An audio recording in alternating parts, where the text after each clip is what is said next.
Alors, ça passe. Petronelle, c'est ma petite sœur. Elle est 10e dans la famille. www.congotopnews.com. Donc, moi, je dirais que surtout, la miséricorde de Dieu dans ma vie. Celle que j'étais et celle que je suis devenue aujourd'hui. Donc, on a zonga vraiment na plan ya nzambe ndenga tindenga na samokili. Nazanga kimia, apesenga kimia. www.congotopnews.com. Moi, je pense que pour moi, c'est la meilleure des choses, la nouvelle naissance que j'ai en Christ Jésus. Donc, la vie de Dieu en moi. Donc, cette vie-là, oyo papa nabiso, na maman nabiso, bako ope sangate. Et si quand on a zala ki même grand-père zaloko la papa nabiso, ako ope sangate même ba frère nanga mususu.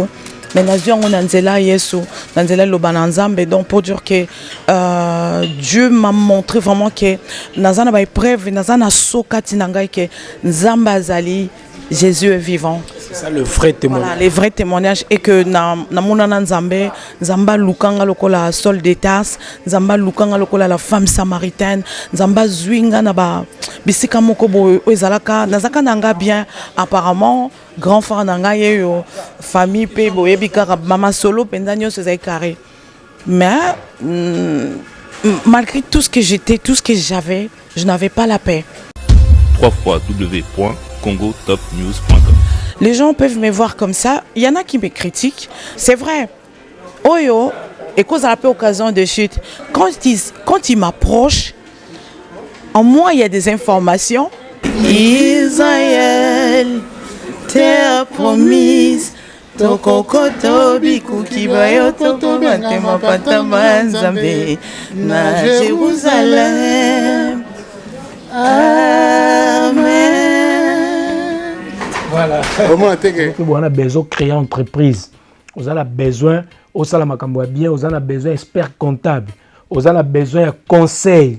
On a besoin de création d'entreprise. N'hésitez pas à benga BDDS.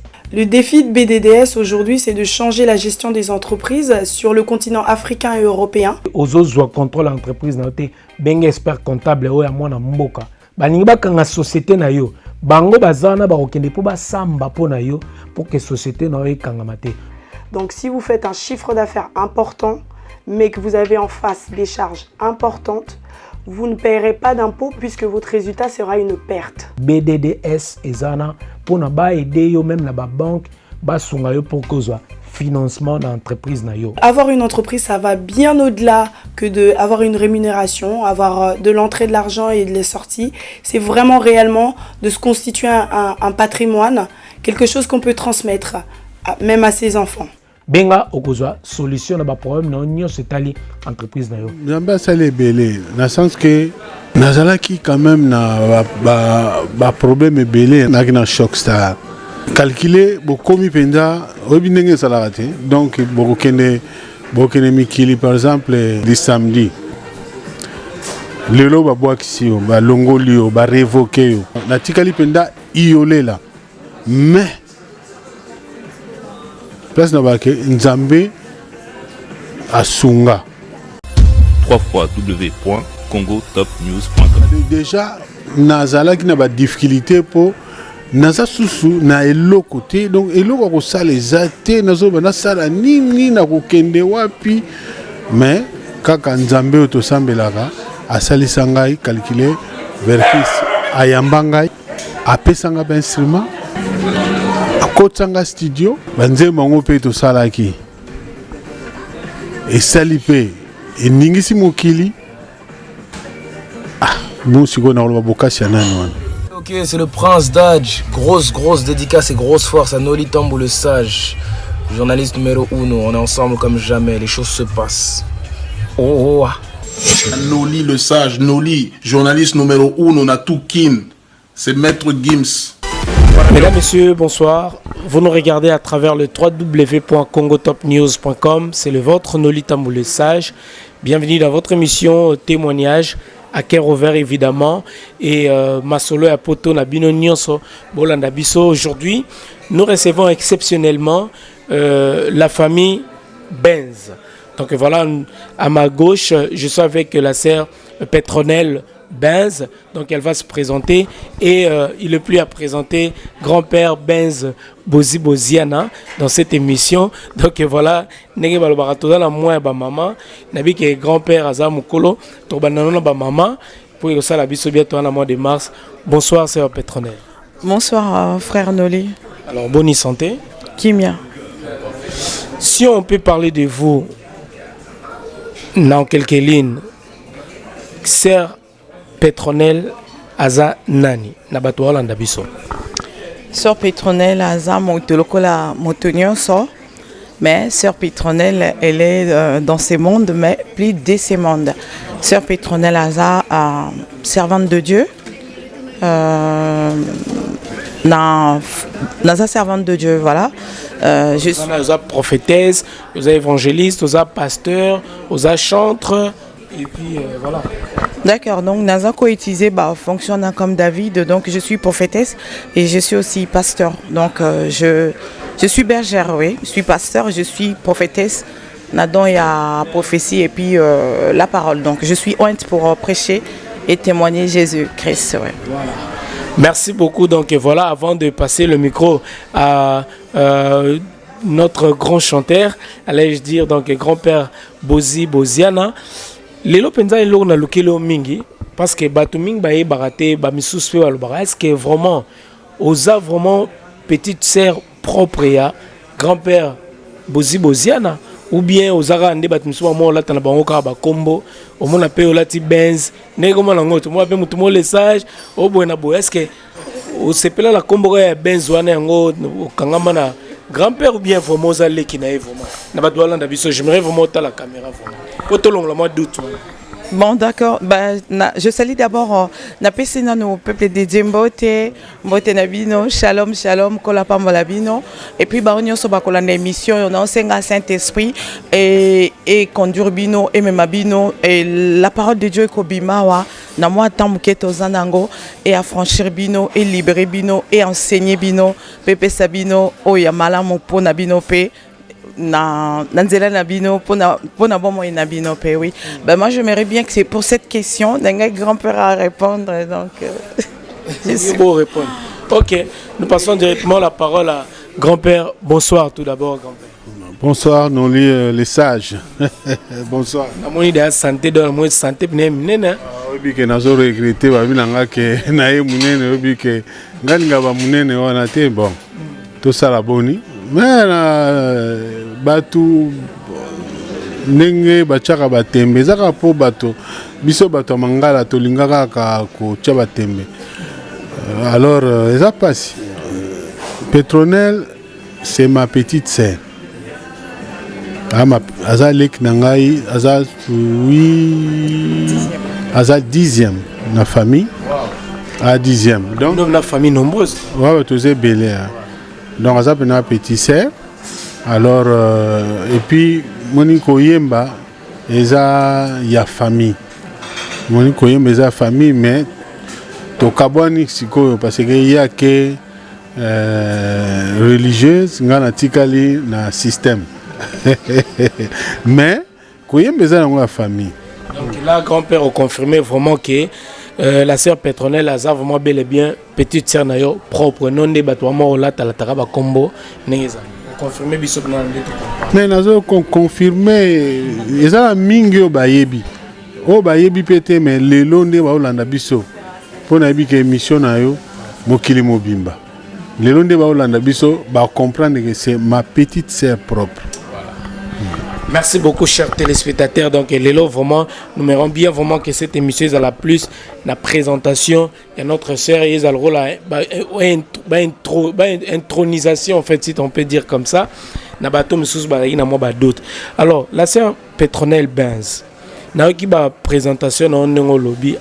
Mais comment se fait que yo commis servante de l'Éternel et au tiki frère nayo na côté mokilende balobaka avant na kota na ba question nga mususu nazo pas manzambe na mtuna nayo parce que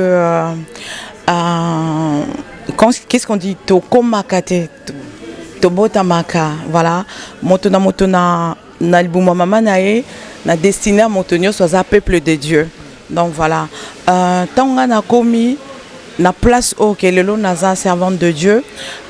Qu'est-ce qui va faire que libota nanga obibezo ba ce qui moko kangolami libota na kangolami, c'est par rapport à la parole.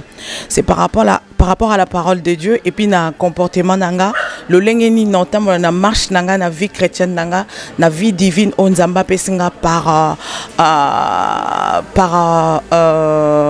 yakoyamba Yesu lokola mokonzi pe mobiki ici et molimo mo santo evanda kati na biso, donc par les informations et la révélation de la parole et au sala ke bango pe na koyoka lobawana pe bango pe bayamba Yesu, parce que moi j'entends souvent bato baloba mingi tozana famille chrétienne. Non, le salut est individuel. Donc voilà, nanzela liloba muke muke ka ndenge tozala nazo kotisa voir même déjà moi liloba ezo kota et donc lumière et kota bongo parce que nzambe ndé muto changer un moto, donc et puis ndenge loba na nzambe kokota, c'est la parole qui nous transforme. Avant de rentrer maintenant de prime abord, grand-père Benz Boziboziana, Nasser Naopeza, la servante de l'Éternel, Pétronelle, est-ce que beaucoup qui koye belo comme konzamba sale la bino na vie na bino na famille na bino nde bozoko la, quel est le témoignage oyo yomono particulièrement grand-père sokota caméra pe nzamba sale la notami pour na biso oyo nzamba sale pa nanga. Ah, nzamba sale belé.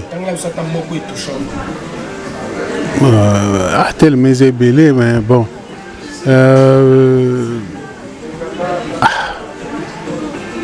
Ça passe. Il y a tellement passé. Mais nzamba sale belé. Dans le sens que, moni nazala qui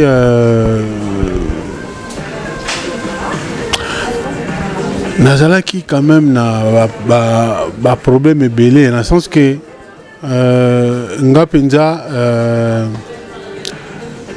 nazalaki dans le sens na koloba ke nazalaki na kopesa exemple moko nazalaki na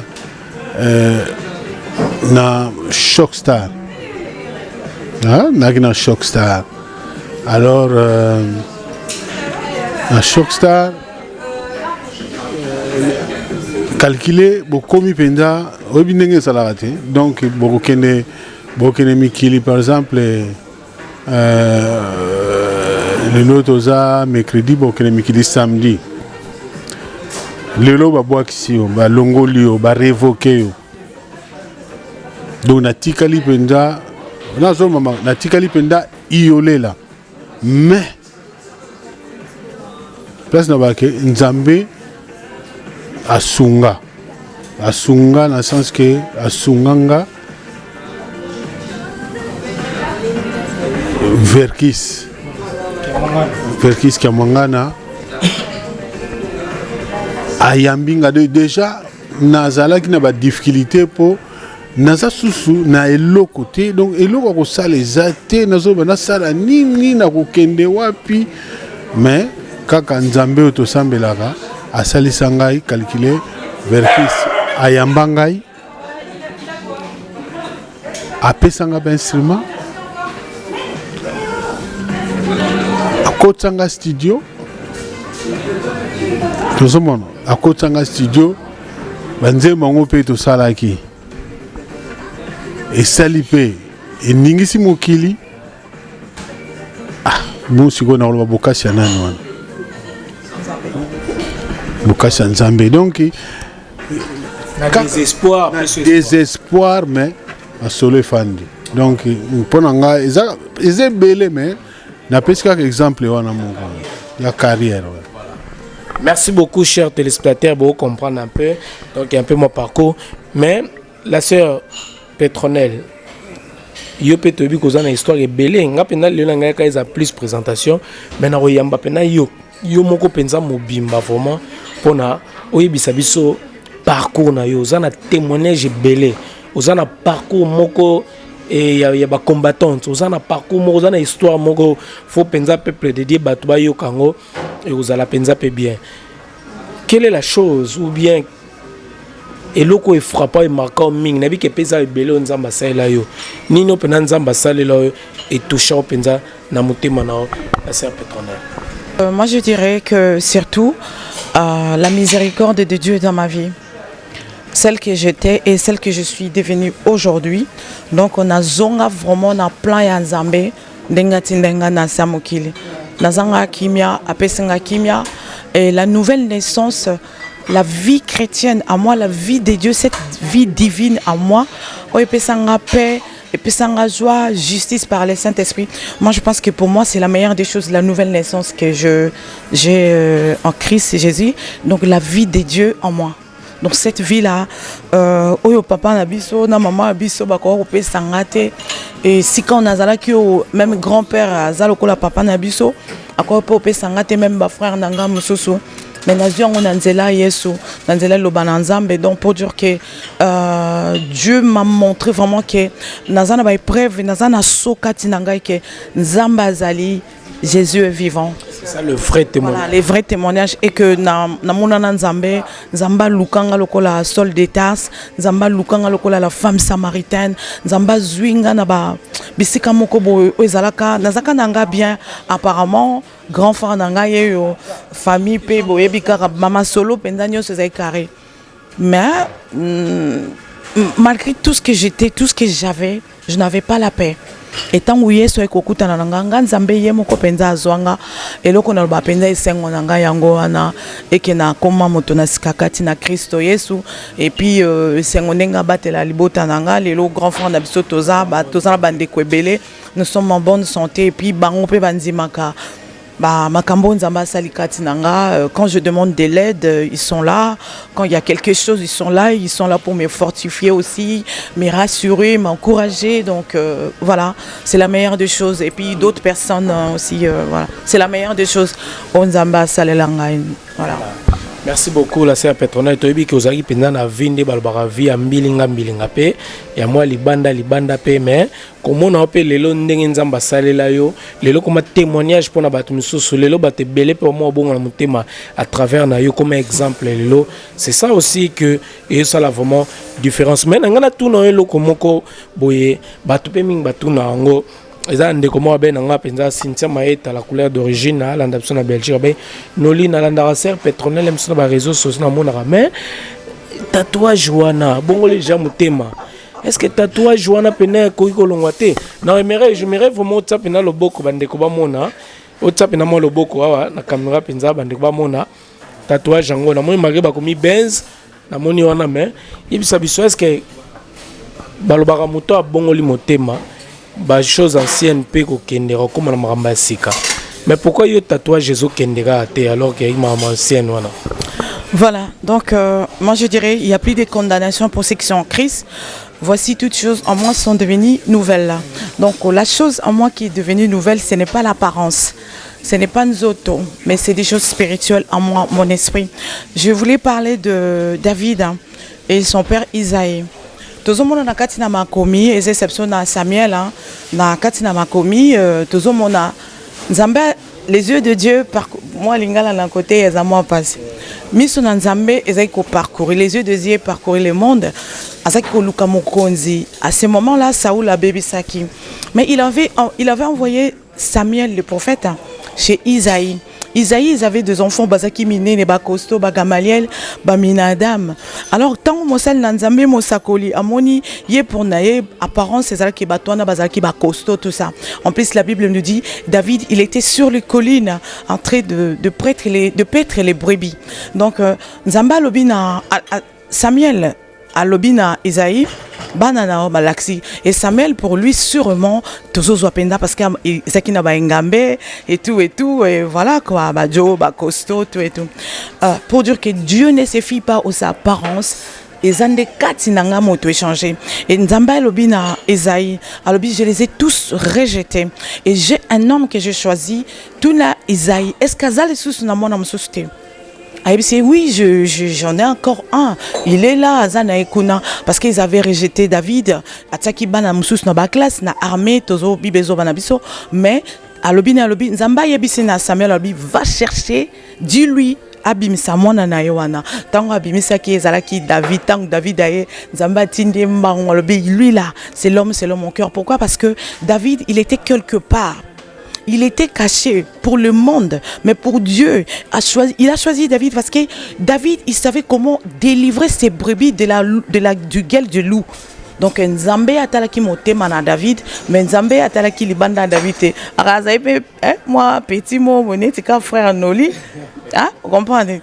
Petit mais Nzambe habité petit mais costaud yewana, c'est l'homme que j'ai choisi. Voilà pourquoi la Bible nous dit David, il était l'homme selon le cœur de Dieu. Il avait les centres ya motema Nzambe.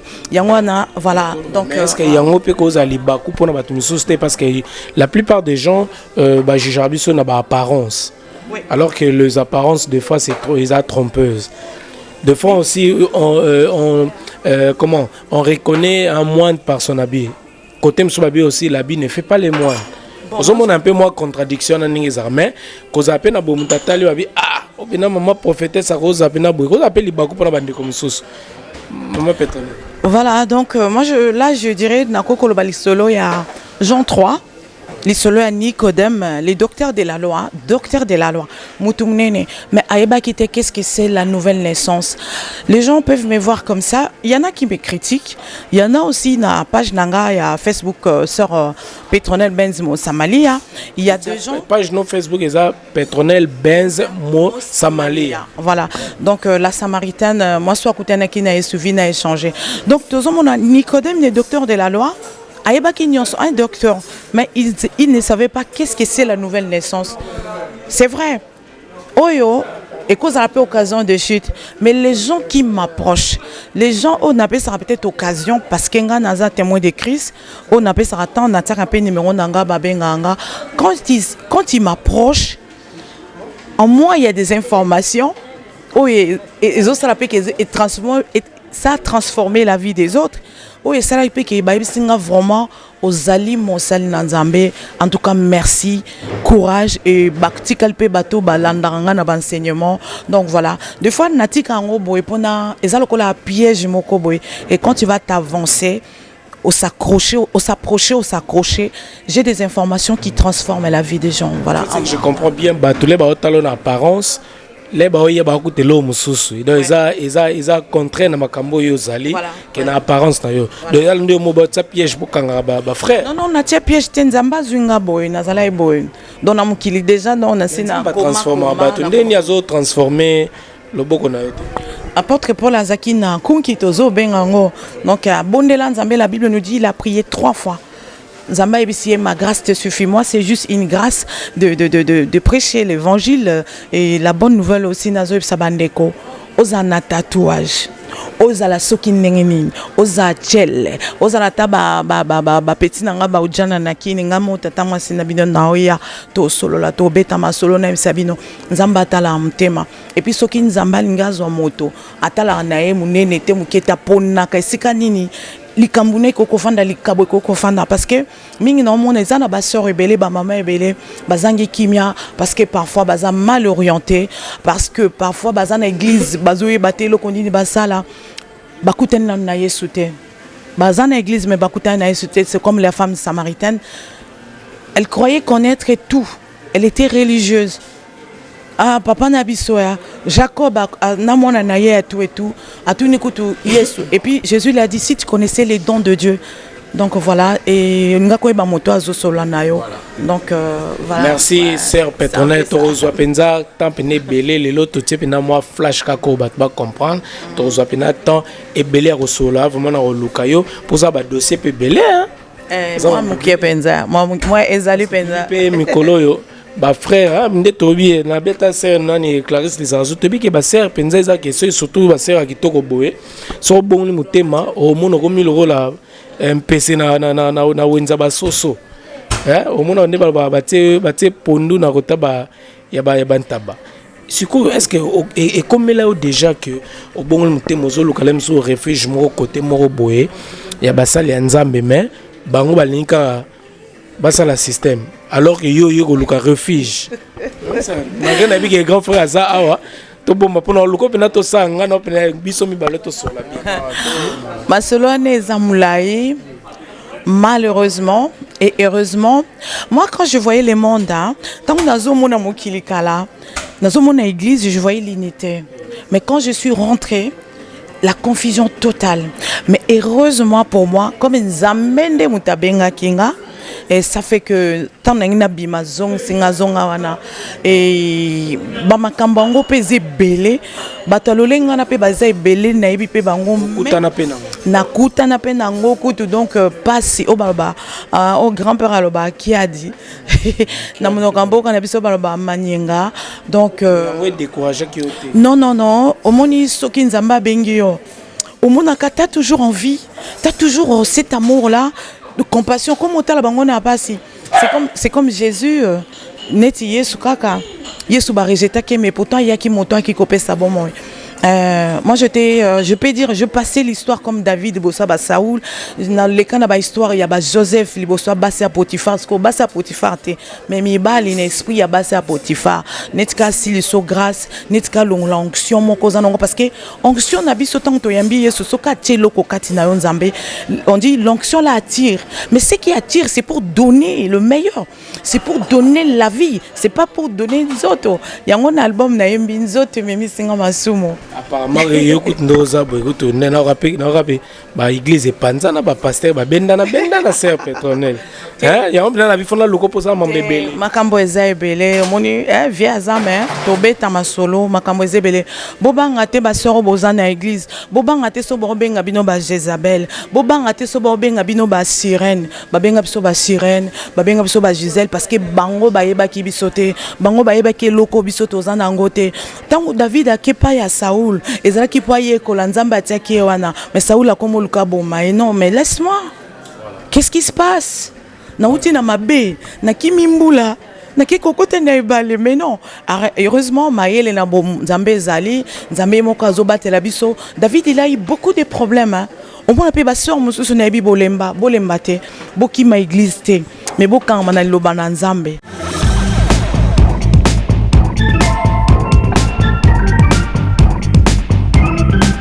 La société PVP Plomberie est la solution pour tous vos problèmes de plomberie chauffage. La qualité à un petit prix avec PVP, cette grande société de chauffage, tuyauterie, débouchage. Bayeli biso makamba kitoko et balobi, plus question d'akweza na bosoto. PVP est la solution pour tous vos problèmes de WC, tuyauterie, débouchage, réparation des fuites et remplacement des ballons d'eau chaude, toilettes et tout type de robinet, réparation de chasse d'eau, toilettes.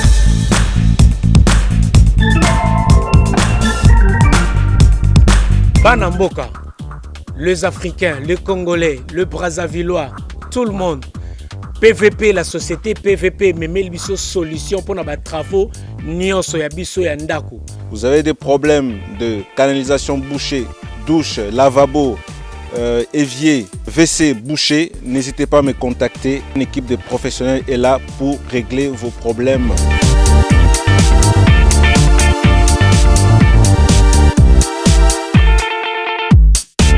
Alors si vous avez acheté un appartement, une maison, la cuisine ne vous plaît pas, la salle de bain ne vous plaît pas et nous pouvons réaliser des travaux de rénovation pour aménager à vos goûts votre appartement, votre maison. PVP, la qualité à un petit prix.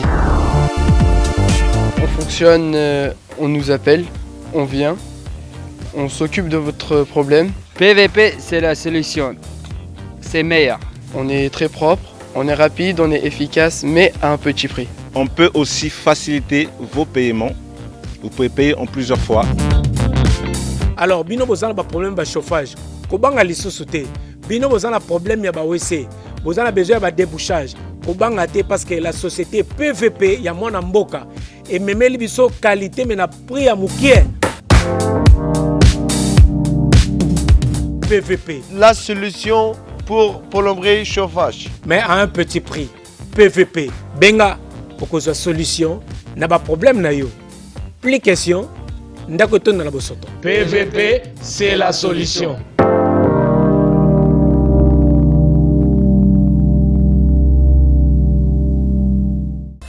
www.pvp.com congotopnews.com. Voilà, donc avant de prendre grand-père Bozi Boziana, nous sommes vraiment arrivés presque à la fin de cette émission. Donc voilà, nous tenons aussi à vous signaler que la sœur Petronelle Benz, donc voilà, a déjà un album qui est l'accord du Christ. Donc nous autres, il y a Yesu Yango et Bimaki. Donc tout le monde avec 6 titres, c'est ça?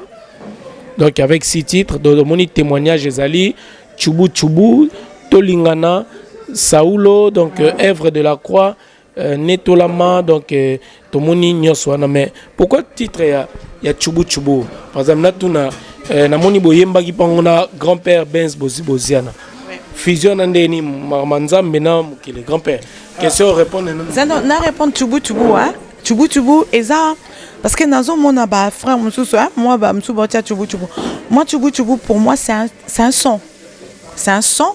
Voilà, ça ils ont sonné dans la mauvaise sonorité à côté wana. Ça ce qu'on a malobé belé nakati. Ah donc après grand-père mon côté symbiose wana. Bon, galoba à chaque fois que tozaka batu moko kaka. Tozaka batu moko to sala musique moko, ba guitare ndenge moko et le réseau changer kaka tam susu. Yesu biso toyembeli tam susu. Toyembeli Petronelle, toyembeli on a pas de différence mais c'est trop ça quand même musique. Mais pour ngai na mona ngai pour nanga différence exacte. Tout ça sokaka biso nyuso saka musique. C'est ça voilà. Voilà. Mesdames, messieurs, nous sommes arrivés à la fin de cette émission. Alors grand-père Paul Ato se séparer, est-ce que trop attends moi featuring Tebinomi Balé vraiment entre sœurs et frères. Moi il au moi tanze momoka oboyebi pour interpréter Binomi Balé ça la bien.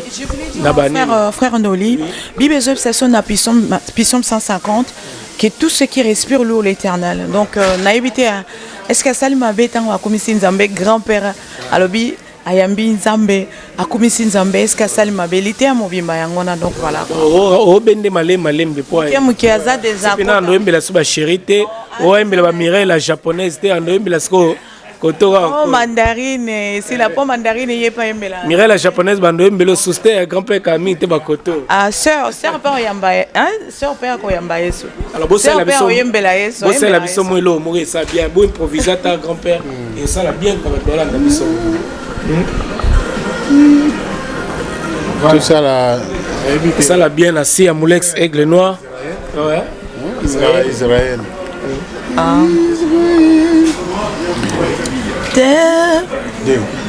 Israël, terre promise, tokokoto bikuki bayo tokobate mapata banzambe na Jérusalem. Amen. Voilà. Au moins que tout ça là ngana osa kuti likolo ya osa na se donc côté wana Azad déjà déjà non Azad makasi donc Azad sikoyo trombonian. Mesdames, messieurs, voilà, grand-père Trombena la Souka, notre sœur Petronelle, Nini Batwago retenir peut-être nous bandela sur page Facebook na numéro de contact, bato baza besoin ba robenga pengai, na passer bango bien, yo mo pesi ba contact na yo pour na to chiter. D'accord, merci Naba Ndekonyoso Balandi biso, kola pambola bino, kola mona bino, a pesa pesa posa mite manabino, tolinga nzambe, nzamba zali ya solo, bolemba te nzamba kosa te, ata pona Kongo na biso kimia, ndenge na pesa ki message mususu nzamba lobi, azo pambola biso na biloko akolia, azo pambola biso na mabele, mais azo kanga ba koto na ezo bimisa guerre na Congo, na bomon kwa lobi dans l'unité Congo et Simba Congo est bien kimia ezanango boyokani et puis loko nangina loba mususu eza que prochainement soki nzamba lingi soki pe bosepela nazonga pona loba moi et belé que lelo parce qu'on n'a pas beaucoup de temps naza na pona bino kola pa mola bino et puis pour le mois de la femme nakoya tokosolola ba mama nalinga ba mama mingi. Ouais, j'aime beaucoup. Contact Nayo rapidement. Voilà. Contact Nayo et page Nayo Facebook Eza. Sœur Petronelle Benz, Monsamalia. Contact Nangez Ali 07 61 80. Ah là là, mon Dieu. 07 67 01 81 19. Voilà. Voilà. Ou bien vous bénir là passer nos grand-père tombé dans la souka. Voilà tant pene ke biso vraiment so moi to balandi moi bambote et puis tu aurais pu featuring ezoya na ferego là. Ba clip et kamite moi bambote na bato pe rapidement peut-être un message. OK, mais tout d'abord on remercier nazo remercier bato bazo sunga kola maeja maweja et puis Kodamboka 00243 Willy Moucheni Bambota Tro, nazo remercier Chantal El Chanto na Bruxelles, na Chaussée de Wavre, puis na Roloba message ezali que toza na featuring o tozo sala na ferré to sali déjà donc à la mingité baroyoka dernier choral il y a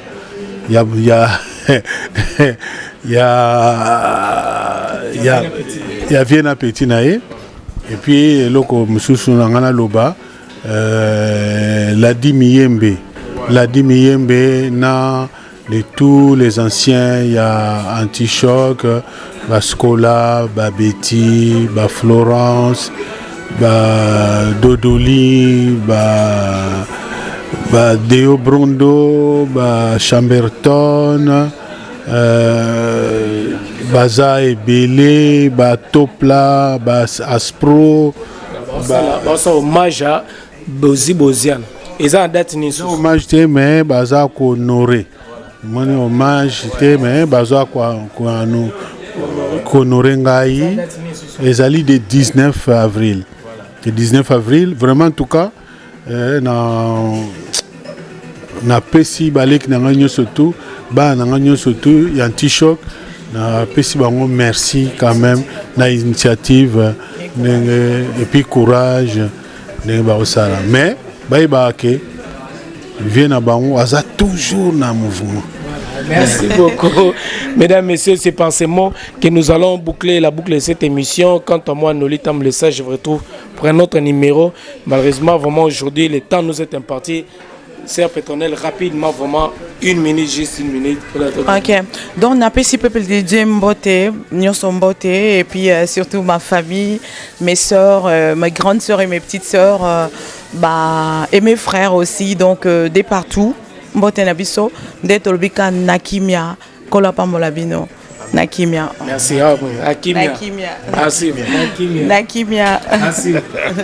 Salon de coiffure Nitou Makiese. Arc-en-ciel. Coiffure mixte en région parisienne pour hommes, femmes, enfants. Coiffure afro-héro-antillaise. Tresse pour les cheveux, tissage, pose de faux ongles, pose de faux cils, pédicure et manicure.